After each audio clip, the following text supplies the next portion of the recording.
Yeah, I did that because I did UMS because you went up to Montana Right. to Tour a shrimp farm. tour a shrimp farm is the alibi that he has come up with. Yeah, I had to go. I had to go to reservation and settle a score. Right. You know what I mean? Yeah, you killed the man that killed your father I did. Yeah. in the dusty Dust Bowl of Montana. I also domed a box of Apple Jacks. Oh yeah, one sitting? Yeah, one sitting, dude. One bowl? Sat down Just with in a gallon of wheelbarrow? milk. Yeah. And hose water, not even milk, just Well, he had water. an empty shrimp pool that he wasn't utilizing, so we filled it up with Apple Jacks, and then we milked Lund. You were there, But yeah, I toured a shrimp facility with a man named James Vaughn up at Mission Valley Shrimp. Shout out to Jimmy Vaughn. He let us come on. I'm sure it was me, and I look like, this, which is alarming alone. And then there's Mel. Shaved mastodon. Right, yeah. I look like a panda who lost its skin. Yeah, that's a mastodon noise. Excuse me. Oh, gee, man. Spit take. Yeah. We need more sound effects on this show. Yeah, punch it up. Yeah, Becker. That's can you- Becker's job. He needs to add in some fun zippers and kazoos and whatnot. Somebody falling down a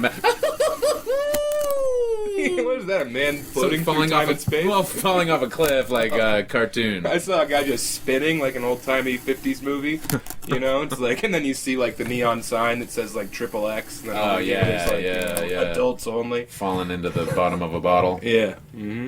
But anyway, great time. I mean, we showed up. It was me and Mel, who's black, and this guy's probably never seen a black guy except for when he lost a bunch of money betting on the Globetrotters. And then my buddy Ryan Jansicock, who, if you put a sundress on him, looks like looks like he's non-gender, binary, has a touch of autism. He ate a bunch of Adderall to, quote, get ready for the big meeting. So he went in there with his brain just, 3 days from now. he was in the future. He was already peeling shrimp. And then we show up to Mission Valley Shrimp Farm, and a bunch of chickens running around, which is fun until you have to get out of the car, and then they're attacking you. And we walk in, and we meet a man named James Vaughn, who is literally covered in shrimp debris. He's wearing a Carhartt shirt and cargo shorts, and there's just a bunch of shrimp shells stuck all over his body. Because it looked like he dropped his phone in one of the pools, and then had to fight his way out of there when he went to reclaim it. Or he just ate 15 shrimp before we got there raw. Well, he's probably doing the lawnmower, over all the shrimp carcasses. Right, yeah. The ones that weren't, aesthetically pleasing enough for market. Yeah, he just has a jeweler's loop. So you just He's inspecting every one of them. Oh, you do. You have all of your fan legs. Excellent. Feather legs, actually, is the term we use in the business. All right. But yeah, he gave us a tour of his operation. He's got a great operation up there. If you're ever in very, very northwestern Montana and you're thinking, I need about 1.5 pounds of shrimp right now, check out Mission Valley Shrimp. It's on the reservation up there. He did mention that he had a couple federal felonies because he used to run a septic tank system, and he for sure poisoned a river on the reservation. We looked it up. Damn. Yeah, so he proudly told us that very few men have had a case against the EPA. And he acted like, of course, you're just going to catch a federal felony if you're in the shrimp game long enough. Like that's just comes with the territory. Yeah. So he poisoned a river. Very nice guy. We bought some shrimp off of him. And I think we're going to start a shrimp operation. Yeah, that's your next big adventure. I thought you were full of shit. You were right up until a couple months ago. You were talking about how you're going to have a hot dog cart. That's still in the works. It's just they shut down the. They shut down permitting for hot dog carts in Larimer County because of the COVID. Yeah. As Jim kept saying, when the COVID struck, like it was lightning on the horizon. His uncle showed up, who looked exactly like Leatherface. About a 75-year-old man who showed up in a tractor. And then Jim said, "We got to go get some dirt." He said excitedly. He said he's going to go. Oh, it's dirt time. Yeah, he's like, we're going to get about 40 tons of dirt today. Yeah, man. It was fun. It was fun to see a man really in his element out there, shrimping. Yeah, a lot of comics are struggling to figure out what to do now that the business has slowed down, stopped almost completely. There's a few random shows you can do, and now some clubs are trying to do shows, but I feel like that's not going to last for long. No. So comics are like, do I start a YouTube channel? Do I do Twitch? Right. You know, do I start playing video games Do I and just sell broadcast? nudes? Do I sell nudes? Yeah. A lot of comics are starting to sell their bodies, and you figure hot dogs, shrimp. People love to eat. I'm going to sell about 15 to 17 smaller bodies per pound. Mm-hmm. Yeah, shrimps. People can eat them. Hopefully we can get up to the 11 to 12. That's a jumbo pound right there. 11 to 12 shrimp per. About as big as the palm of your hand. Nice. Yeah. Yeah, it sounds like this is like a real thing that your brother-in-law... Well, we shouldn't say that. He hasn't earned that right. No, he hasn't. But your sister's man friend has done the research and said this guy has been sniffing around my sister's pussy for a couple years. will they or won't they? Yeah, this guy has been hogging down my sis. And he looked into a few different things like smart business ventures or whatever, and this is where the direction you guys are heading. Yeah, we were going to commit some kind of industrial espionage. Yeah, why not a big bank heist? Well, we looked into it, and apparently they don't have gold bars in the banks anymore. That's when we really started to lose our way as a country. It was when we got off the gold standard. When FDR stole all of our gold from us back in '33. That's right. That was what was under that blanket. Was all the gold. Yeah, you can walk. It's fine. All the gold in Canada was underneath that blanket. Getting it out of the White House through Eleanor. Yeah, she was smelled that out in her little dumpling pouch.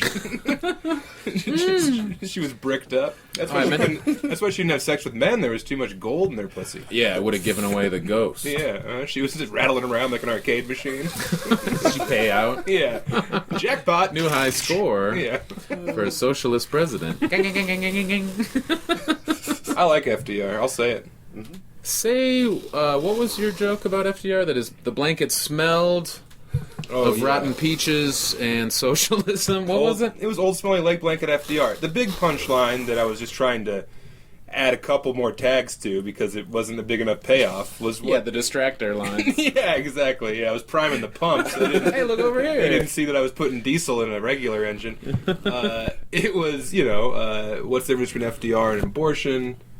One of them made it 3 terms. Now, that joke brought down the house. When I say brought down the house, I mean there were riots. The rare joke that was not an opener or a closer, it was both. It was a bookend. Yeah, exactly. You could open with it, people love it, and then the callback, same cadence, same joke. Yeah, I would kill the lights, and then the lights would come up, I'd be sitting in a wheelchair with a blanket over my legs, smoking a very long cigarette. That's right. And there'd be a dead baby in my hands. And I'd say, whoopsie! And then I would go sell t-shirts. What's the new deal with carrying a baby to term? Yeah, FDR loved women's rights. He did. Frankie D. I don't think that's true. I think Eleanor forced him to champion women's rights. She had to force him over. She was the one pushing the chair. He was a cousin fucker because it wasn't just Eleanor that he was banging. They were like third cousins, and FDR was like, not hot enough. Yeah, this isn't enough taboo. Yeah. He had to get the buzzer. He created the game Taboo, yeah. He was like, oh, I have to fuck my cousin again. Oh, man. This sucks. I'm putting up an adequate amount of resistance. Yeah. He had the card, and it's like, incest. Nope, you said it. That was the word. Taboo's a fun game to play. But Sure. yeah, I'm more of a trouble man. Do you like trouble? Yeah. You like Yahtzee like a fucking sociopath. I'm addicted to the yachts. Yahtzee sucks. The most skillless game Come on. ever. There's some skill. No, there's not. What's the skill? Take your chance or take your ones? Decision making. Oh, wow. Choose your own adventure. Yeah, what a shitty adventure. With each roll of the dice. The worst adventure since the Trail of Tears is a game of Yahtzee. No one wins. Except for Andrew Jackson. Right, yeah. No, it's pretty good. Except for the state of Oklahoma. Well, yeah, they're taking the power back. How many comics had a trail of beers, Joe? Everybody. Yeah. I had one. Definitely. Brant Tobler did. Baumauer had 7. He'd call back to it. Bookend, baby. We should mention we have a special guest coming up later in this episode. Dr. Kevin Fitzgerald is going to stop by. Is he swinging in? Yeah. Good. Apparently, I called him earlier, and he said that he was busy. When I called him, he had his hand up a horse's ass, and after a couple hours, he had to go into work as a veterinarian. It is taboo to fuck a horse, but Dr. Kev's trying to change all that. Doesn't it make the most sense? What's a closer relationship between man and beast than man and horse? Those horses have carried Western progress. Manifest Destiny rode on the back of a horse. Mm-hmm. So if you're out there, cutting across Kentucky, maybe you got a coonskin cap on. Maybe. I'm just saying, you're not going to fuck your horse when you set up your tent in the desert? You know what I always say is the best part about fucking a horse is that you have a ride home. You don't have to call anyone an Uber. No, the best part is actually that a horse can't tell the police that you fucked the horse. Oh, so now you're raping the horse? Well, it's not rape, but the horse doesn't have a say either way. Body language, maybe. The horse could also run away if it wanted to. Or kick you. That would kick you right in the head. Yeah, kick you in the chest, snap your sternum. Hard getting a boner when your sternum's snapped open. Yeah, that's pretty Trust good. me. Pretty good defense. Yeah, exactly. I don't know. I just think that I'm not surprised when people bang their horses. Yeah, so we got Dr. Kev coming through. Yeah, he's going to weigh in on this topic. He's got a couple of preeminent shocking horse takes. fucking defender, champion of horse-man relationships, Kevin Fitzgerald. Telling that stock joke made me think of a fun memory. I'm going to take you to the stockyard. Put you on the scales. Put me in some stocks for looking at my cousin wrong. We're Puritans here. Even looking is a sin. Yeah, smelling's not though. Well, as long as you don't make a sound, you can take in a scent. But if you go, that's violence. Yeah, maybe you lick your lips. This is one of my favorite stories of us. We've got some good ones, but there was a time. Are you going to the notes? I'm going to the notes. Okay. I want to keep us on some kind of schedule. Sure. We can't talk about shrimp shit for the next 45 minutes. I'd love to. I have a lot of great ideas. People put the shrimp on the hot dog. Yeah. Have we talked about this? Bayou dog? Whoa, you'd need little ones. Gulf dog? Well, yeah, some little ones on top of and then bacon on the shrimp? Is that too much? Well, bacon wrapped shrimp is a known That's quantity. a thing, and then bacon wrapped hot dogs are great, so get some shrimp in the middle. What about hot dogs We'll call it a shrimp? Gout dog. Yeah. Hot dogs with shrimp filling inside instead of, raccoon tails and pig eyeballs? You take the Play-Doh Fun Factory, shove shrimp in there so it comes out in the shape of a star. Yeah. And then put it on a hot dog. I mean, there's no bad ideas in the shrimp game. There's all innovation. Half andouille, half shrimp. Yeah. Yeah. Half andouille? Hell yeah. But no, this is a good story. Cool. Let's get it out there. All right. Years ago, a comic named Jen Kasheka worked at the Children's Hospital here, and she put together a Christmas program for the kids there. A Christmas the sick kids. spectacular. Yeah. Yeah. This is their last Christmas. That's right. Let's make it a good one. Yeah, we gotta make it count. If you were able to, get from your bed down to the lobby of the Children's Hospital, And there was a race. There was only 10 seats available, so they had to fight it out in the stairwell. Yeah, we had a limited number of tickets because we wanted to make sure that we had a full house. Right. But yeah, there were a bunch of kids that came down, and a bunch of comics performed, and we did a thing together where we told a Christmas story. I told a story about how I wanted a bike as a kid, and we watched a lot of people bomb before. Everybody us, was too. eating shit in front of these dying like kids. There was comics going up there being like, "So, you guys know about the Federal Reserve?" Or like Michael Carter is like trying to tell people about the truth. Yeah, it's like these bitches be tripping, that kind of stuff. Yeah, everybody kids was on ventilators. Yeah, everybody was swinging and missing all over the place. A boy in an iron lung. Yeah, and even he was like, "Man, I wish I were dead right now." He pulled his own plug. Yeah, he's like, "I'm out of here. I'm gonna shivo my own ass." Peace, deuces. Grandma, I'm coming. Yeah, I'm going to hell. Yeah, it was rough. Yeah, but it's a rough crowd when an 8-year-old boy's last words are "I'm going to hell." and then he has to. He used all of his reserve strength and his bone marrowless body to yank the plug out of the wall. It's a tough crowd, you know. Yeah. I didn't sell any merch. Let's put it that way. No shirts, No were shoes, moved. because a lot of them didn't have feet.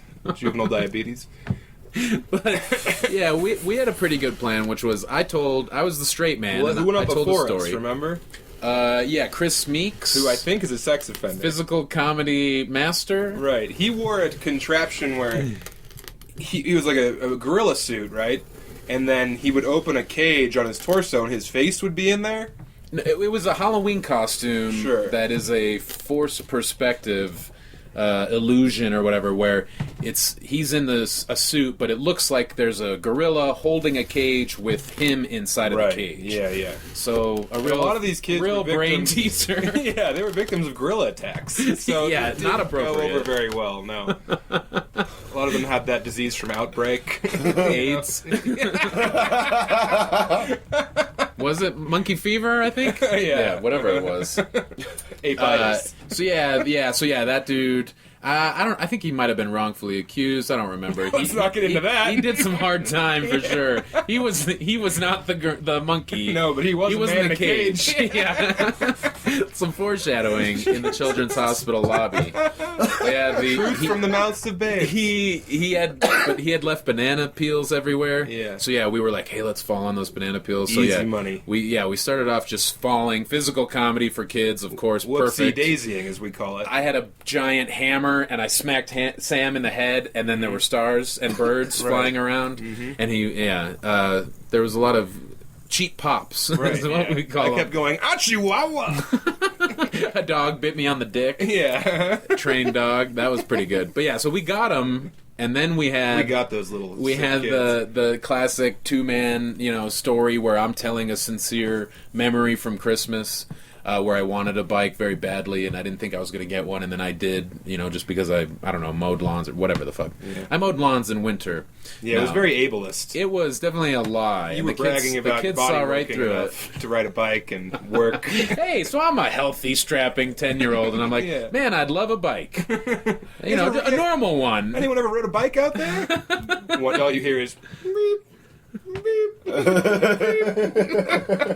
So while I'm telling the story, Sam is behind me, mugging it up, making funny faces. Oh, the rubber facing. Yeah. Give him the old Jim Carrey treatment. Yes. Yeah, a lot of like, whoo, whoo, whoo, woo, I wasn't making any noises out of respect to your story craft. Well, no, yeah, it was good because you were getting the laugh, and then I would turn around to see what was going on, and you acted like, yeah, hey, I'm just behind you for no reason. Yeah, I'm just right back here. I'm just your bodyguard. I'm just eating this 12-foot sub at a party sub. Eating all the bananas we slipped on. Yeah, just the peels. That's where the nutrients are. You can get high off them, apparently. Yeah, it was a good set. It was wholesome. The kids liked it. We did the damn job, brother. We slipped again at the end. Solid callback. For sure, we had the best set, and we're talking. There were some really good comics there. Bill Burr, Paula Poundstone. She was excited to do the gig. Paula Poundstone, never left. No, She acted like she was sick so that she could live there. Didn't she molest kids? Yeah, for sure. Nice. That's why you said that, right? Yeah. Okay. Yeah. Nailed it. But then the best part was when we Thanks, were man. when we Checkmate. when we were little did we know that Stone was a 9-year-old kid that she kept in the basement at her house. She was pounding Stone. So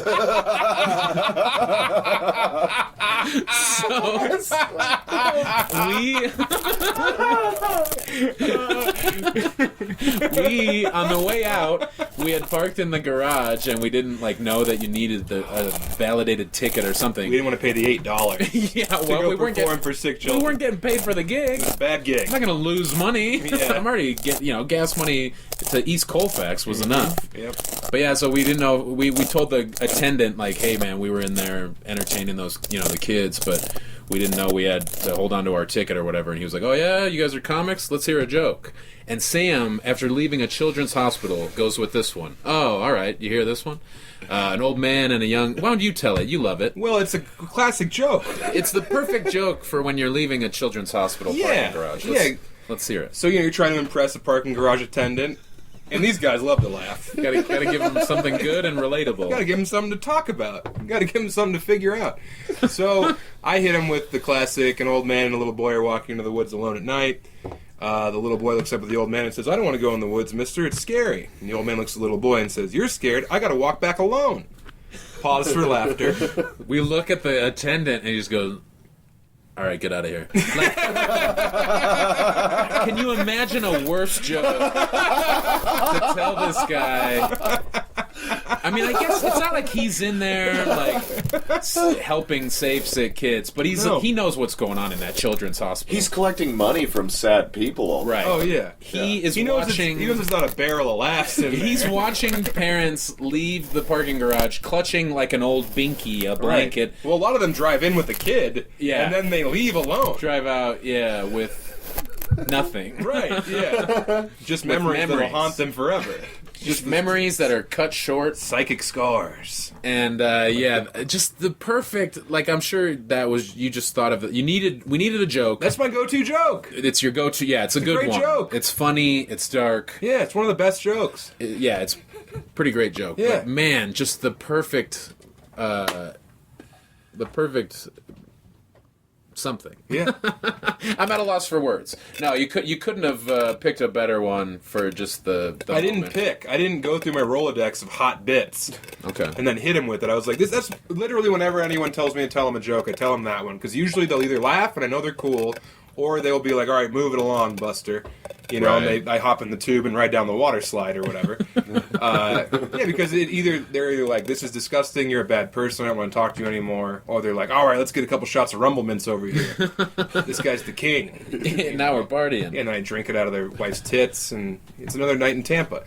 But I did another one of those gigs at the hospital, and this was for sick adults and children. Oh, okay. So I'm kind of moving up the ladder, you know. Right, yeah, you passed the first audition. So anyway, I did another one of these gigs. It was me, Kate and Holland, and Hippie Man. You know, two great comics. And then And me. Hippie Man. Yeah. No, just kidding. And Adam, you know, he had to go first. He did fine. Hippie Man goes up there. They do fine. And literally, we're in a room as big as this, right here in the basement of Mutiny Information Cafe. We're in a safe. It's about 18 inches by 27 inches. It's cramped. Yeah, we're in the bottom of the old spaghetti factory in the former bank vault. And there's a bunch of Liberty bonds in one corner. Where all the immigrants are buried once they've Yeah. fulfilled their contract. That's they call it the ticket home. Yeah, the immigrant granted those wishes. Take them out.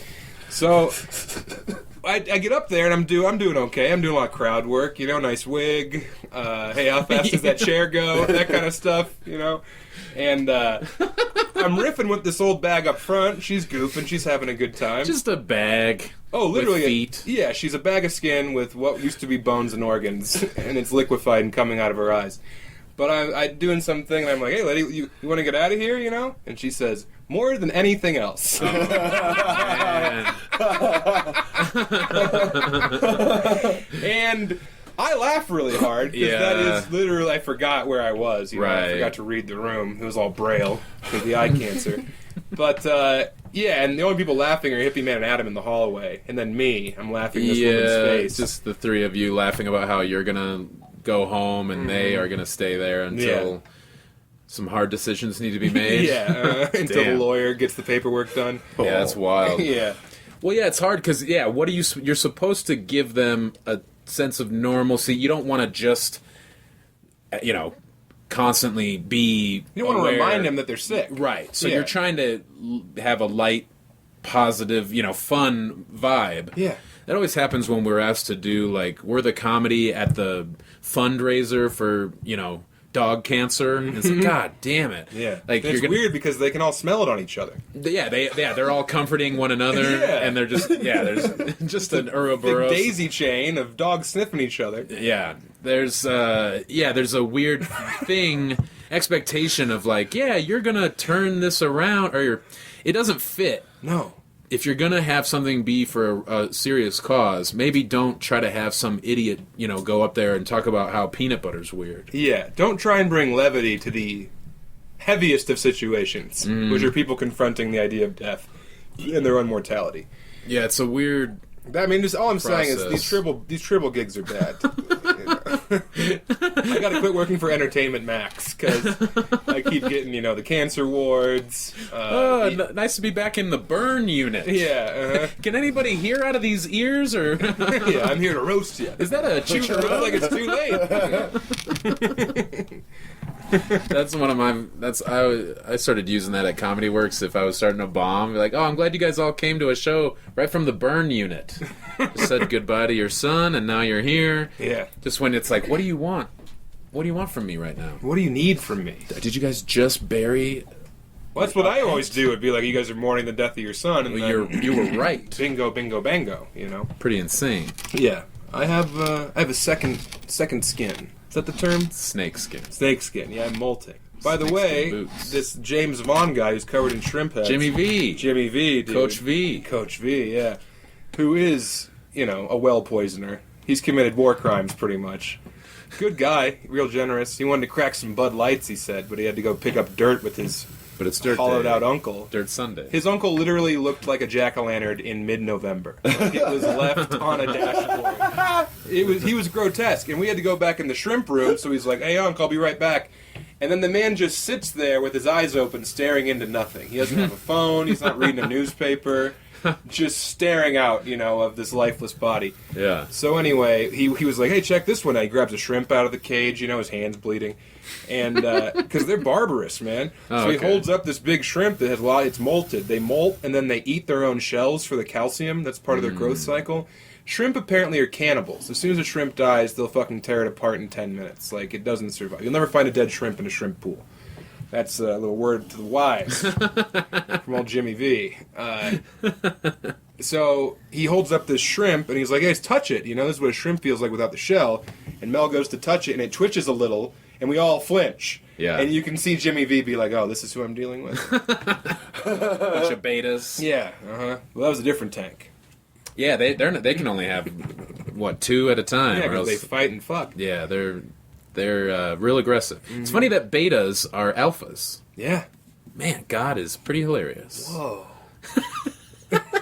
Whoa, dude. you just cracked the fucking code. I just turned your mind inside out. Damn, dude. I just tie-dyed your brain. Incense and peppermints. I was going to say earlier, Mission Valley was a cult that I was a part of when I was a child. Yeah, what I remember is Mission Valley is when you're having missionary-style sex with your wife and you dump ranch dressing in the mouth. I'm going to come. Just a family-sized bottle of ranch. By the way, that's probably the worst thing to say to a woman. I don't know why we all say that. Here comes the ranch. Yeah. Who ordered honey mustard? Oh, Yeah. God. It's been piling up in there. The yellowish hue Yeah. means you probably got jaundice. No, it just means that you're backed up. Oh, You've been saving it for a special occasion. Oh, hey, Dr. Kev's here. Oh no, really? Is that, Yeah, Dr. Kev came down. That's Come on look, in, coming down the man. stairs, Dr. Kev. Hey, how's it going, young brothers? Hey, good to see you, Dr. Kev. How you doing today? Oh, man, I don't know if Lon told you, but earlier I had my hand up a horse's ass. And then I looked at my watch and I realized, oh, God, I got to get into work. Yep, he did mention that. Oh, good. Yeah, he did. He did your opener. It's my opener and my closer. It's a bookend joke is what I call that. Well, now it seems like London's been stealing a lot from what you say. He said that earlier too. I do get a lot of inspiration from Dr. Kev. Oh, that's okay, young brother. Don't worry about it, man. Whoa, hey, Sam, that's not really... That doesn't sound like me, I don't think. No, I'm sorry. I've been working on it. I've been trying. It's pretty good. I've been standing in front of the mirror. London and I have been standing in front of mirrors. I've been trying to do an impression of you, and London just keeps seeing his brother's face.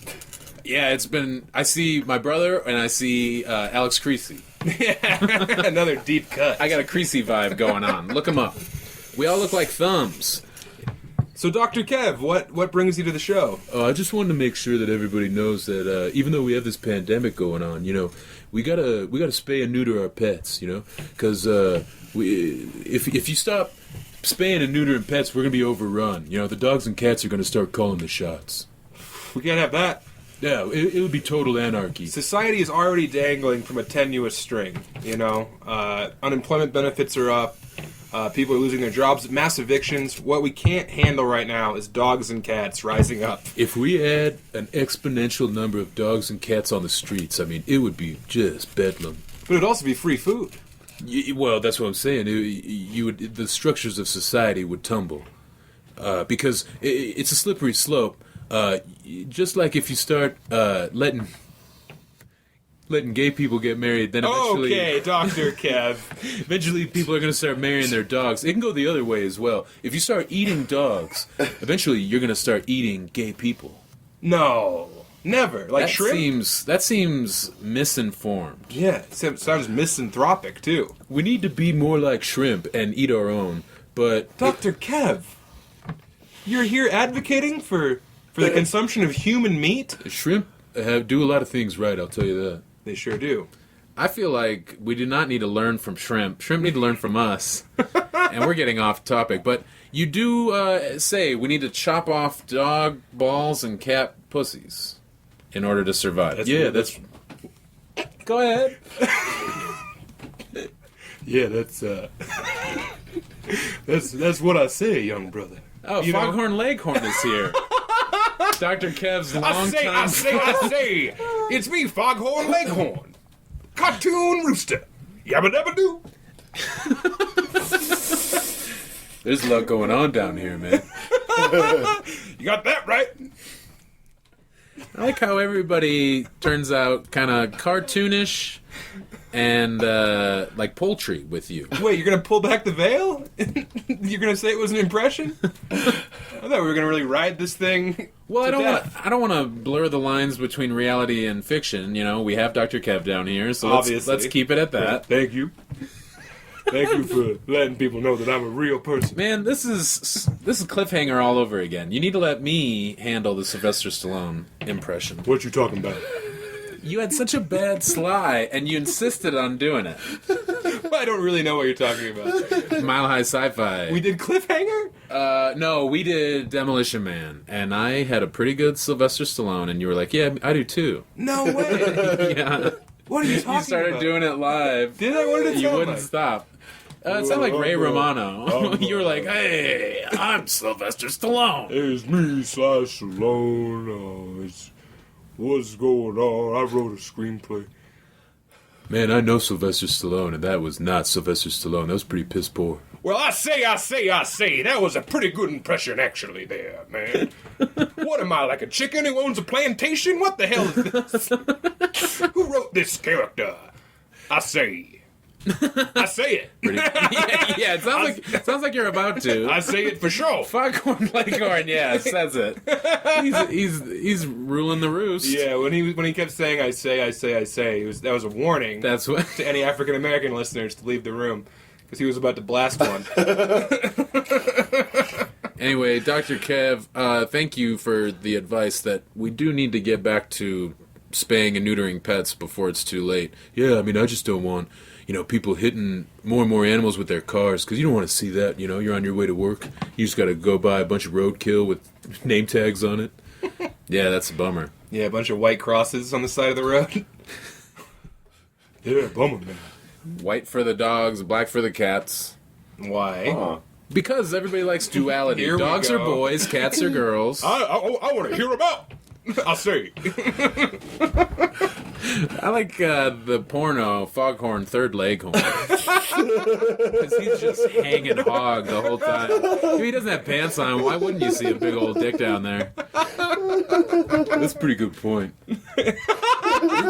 Roosters actually do have the biggest dicks of all bird species. I thought it was a condor. Condors are they have a pretty cool dick, for sure. All right, well, those are our guests, everyone. Thanks for coming in. We're over code right now, so we should probably kick everybody out. Dr. Kev, thanks for coming through. Good luck taking care of all of our fine feathered friends. No problem, man. I gotta get back to having sex with a couple of people. I like to take them to bed 2 at a time. That way, when I'm done, they got someone to talk to. Classic bookend joke from Dr. Kev. Opener and a closer. That's when you know it's funny. Well, I take them to bed 2 at a time. I got an opener and a closer. And Right, yeah. You got somebody to read the announcements. And then somebody else to bust trays up, bust tables. I'll be busting. I bust all the time. Nuts. I think Dr. Kev hit his head getting down here into the basement. And that was one of our patented gags on the podcast, doing an impression of someone that not a lot of people know who it is. It's Dr. Kev Tuesdays. Here at 99.6. Welcome to the Wacky Wedge, getting you through drive time. I am Boomer. And I'm Esiason, and we are the Bengals. Here we go, we got 4 seconds of poison. Here I am. All right, and we're back. Just ADHD radio. Coming up next, we're giving away $10,000. But first, put your hand in this. Ew! Ew, gross. Oh, that baby crying means one thing. We got a baby in the studio. It means my wife left me and I can't afford a sitter. Oh, no.